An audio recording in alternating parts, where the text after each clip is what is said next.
2 semaines ont passé depuis qu'un train de marchandises a percuté une automobile sur le finage de Nozay. Mais les élus locaux sont toujours sur la brèche. Le 1er décembre, le maire de Nozay a réuni entre autres le Conseil général, Réseau ferré de France et les élus des communes concernées pour tirer les leçons du grave accident du jeune Damien Guyot.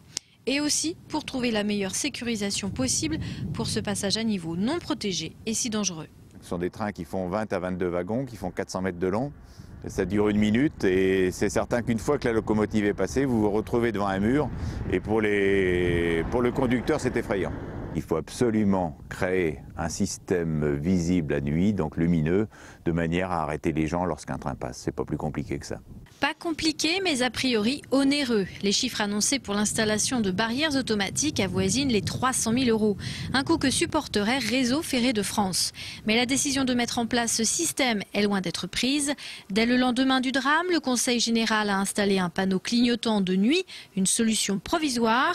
Les élus partent au plus pressé, mais ne se satisfont pas d'une solution non pérenne. Là, pour l'instant, la petite proposition qu'on va faire va coûter aux environs de 10 000 € hors taxe. Il est certain que dans un premier temps, je pense que les communes vont prendre en charge ce montant, mais il est certain que ce n'est pas une signalisation qui restera dans le temps de manière sûre et certaine, parce que le problème c'est qu'après il faut une fiabilité à 100% de manière à ce que les voitures s'arrêtent vraiment quand le train arrive.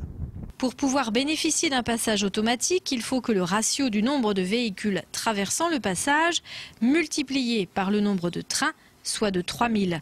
Aujourd'hui, il n'est que de 300, un chiffre qui ne prend pas en compte la dangerosité du site, un site notoirement accidentogène. Il faut savoir qu'il y a déjà eu un accident, même en plein jour, avec un tracteur agricole et une benne.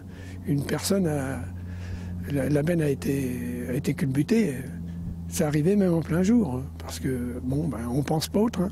Dans les années 80, il y avait encore un garde-barrière qui était là. Il y avait une maison.